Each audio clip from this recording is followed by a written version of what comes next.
Bonjour, la transition numérique est un enjeu majeur et pourtant il semblerait que les entreprises artisanales n'aient pas suffisamment pris en compte l'importance de cet enjeu. Alors pour les accompagner dans leur prise de conscience, la belle entreprise a le plaisir d'accueillir Anne-Julie Lagneau, créatrice de bijoux, et à ses côtés, Jamel Zaidi, conseiller en développement économique digitalisation à la Chambre de métiers et de l'artisanat des Hauts-de-France. Bonjour. Bonjour. Et merci d'avoir accepté notre invitation. Pour commencer, Anne-Julie, est-ce que vous pouvez nous parler un petit peu de vos créations et de vos bijoux? Oui, alors le nom de mon entreprise, c'est Mel de Nevers. Et donc, je fais des créations uniques et artisanales donc de bijoux. Je vais travailler notamment avec de l'acier chirurgical, donc qui est un alliage très dur, qui ne va pas s'oxyder et qui présente peu de risques allergènes. Je vais travailler avec des pierres précieuses, des gemmes. Et donc, je vais créer des ailes de fée, de papillons ou de libellules, sans matière animale, avec différentes résines.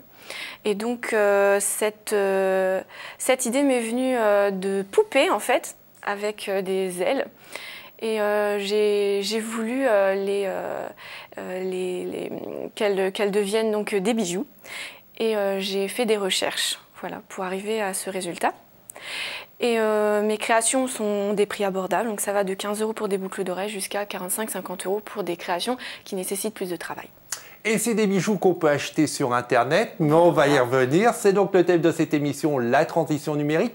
Qu'est-ce qui vous a fait prendre conscience de l'importance de la présence sur Internet et de cette transition numérique? Alors, j'expose sur des salons, donc, comme le Salon Fantastique de Paris, la Japan Expo et autres fêtes médiévales.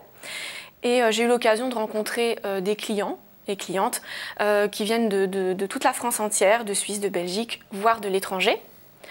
Et il y avait cette demande de pouvoir commander sur Internet. Et là, je me suis aperçue qu'il me manquait quelque chose. Et j'ai un autre métier, je suis intermittente, je suis chanteuse comédienne, et mes week-ends sont souvent pris.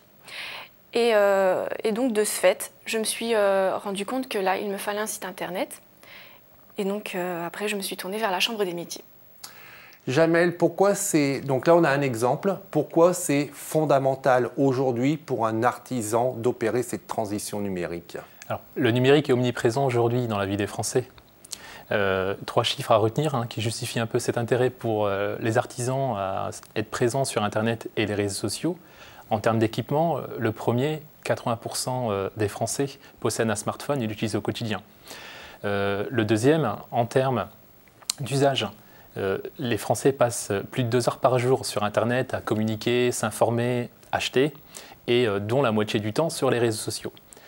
Donc l'artisanat est incontournable, en tout cas a besoin d'Internet pour se développer, c'est un facteur de croissance.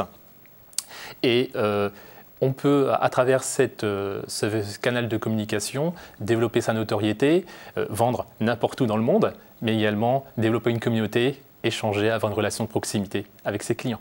En fait, aujourd'hui, la question, elle ne se pose même plus. On n'a même plus besoin d'argumenter. Il faut absolument être présent sur les réseaux sociaux et sur Internet. C'est ça, il faut vraiment foncer, être le premier avant que les concurrents le font à notre place.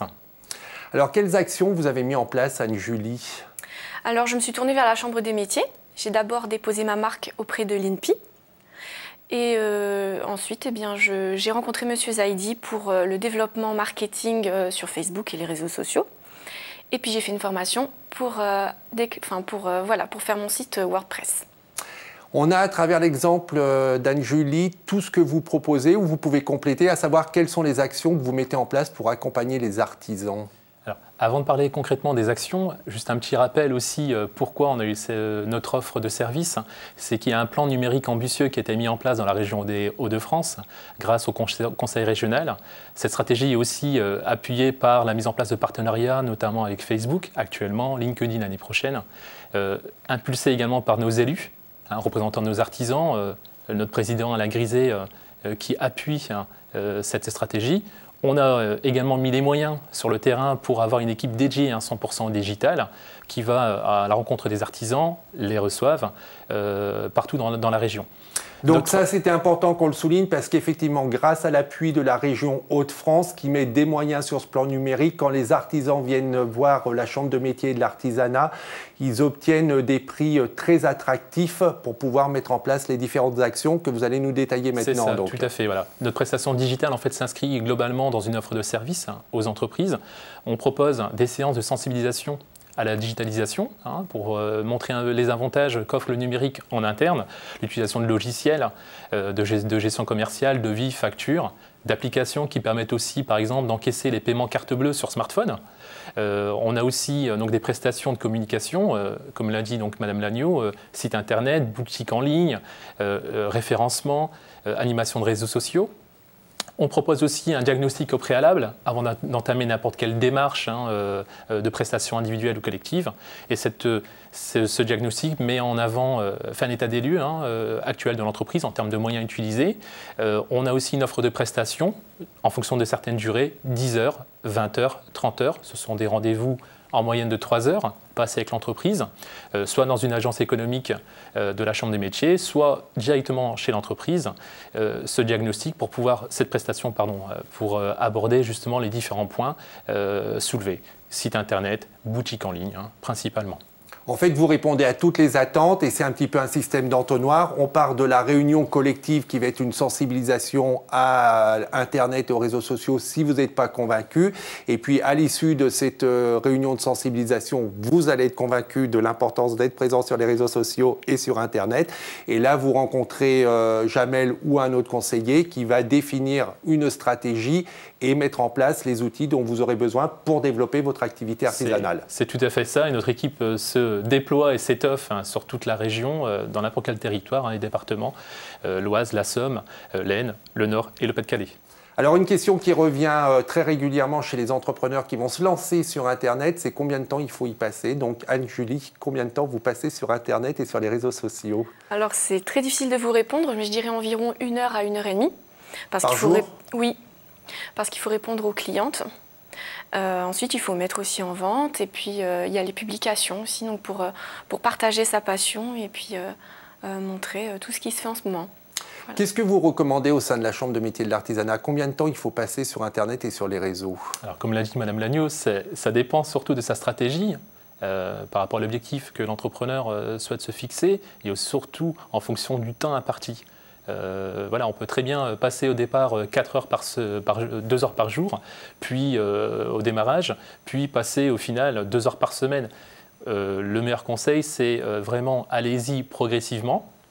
Et comme l'a dit Madame Lagneau, un minimum quand même de 15 minutes par jour pour pouvoir répondre aux commentaires, gérer sa e-réputation, 2 heures par semaine pour pouvoir quand même trouver du contenu intéressant pour sa communauté.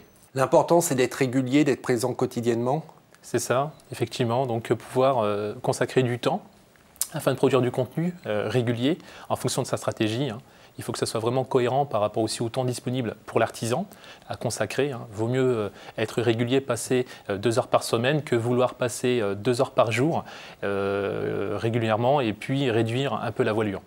C'est le plus important. Le terme que vous employez souvent, c'est stratégie. Alors évidemment, la stratégie, elle est personnalisée, mais quels sont les critères qu'il faut prendre en compte pour mettre en place sa stratégie? Alors, les critères, c'est vraiment quel réseau social je souhaite donc cibler par rapport à ma clientèle.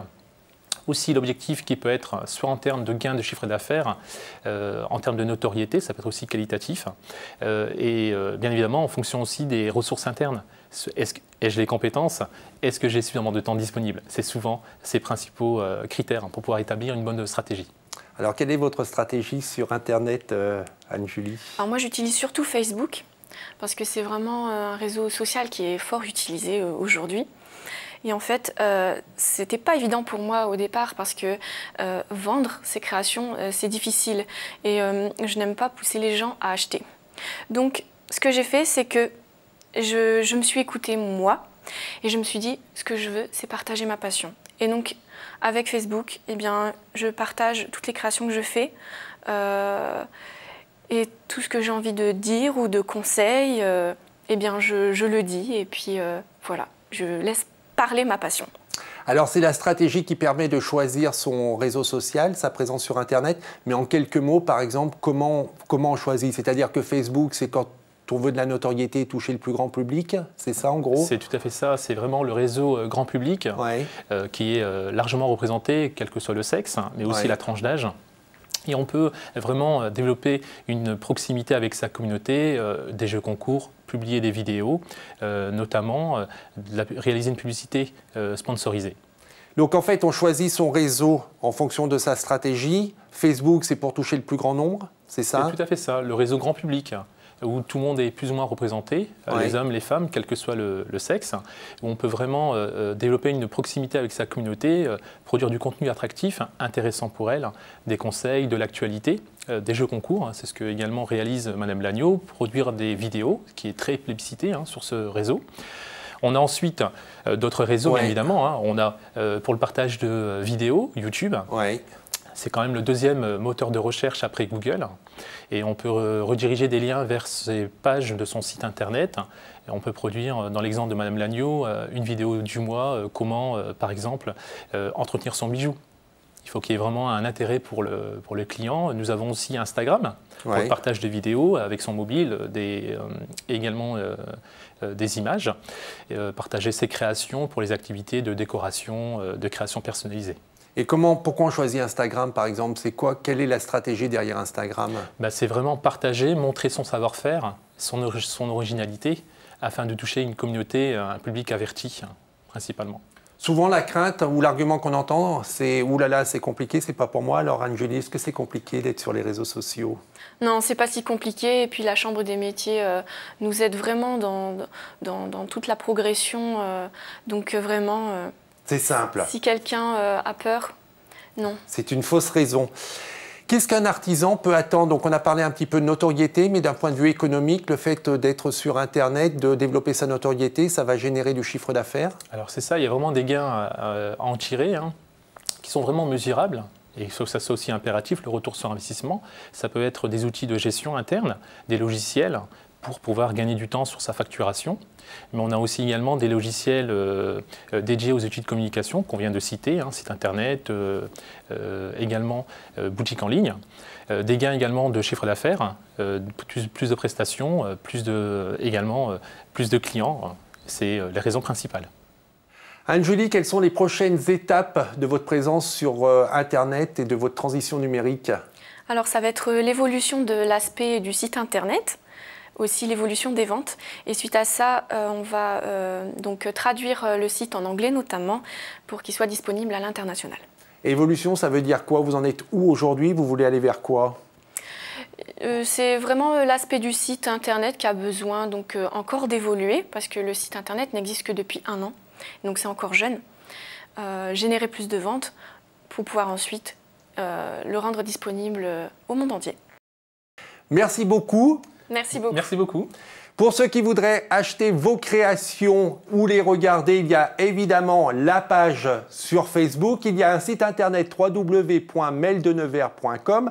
Pour suivre l'actualité et connaître l'émission que propose la Chambre de métier de l'artisanat des Hauts-de-France, le site internet c'est artisanat-npdc.fr. Mais ça va peut-être changer. Oui, tout à fait, avec la fusion. Donc la Chambre de métier de l'artisanat des Hauts-de-France. Voilà, puis un bon moteur de recherche, vous mettez Chambre de métier de l'artisanat des Hauts-de-France et vous trouverez le site internet. Pour revoir cette émission, c'est demain.fr. On se retrouve la semaine prochaine en attendant que le souffle de la création et que l'esprit de demain vous accompagne. Au revoir.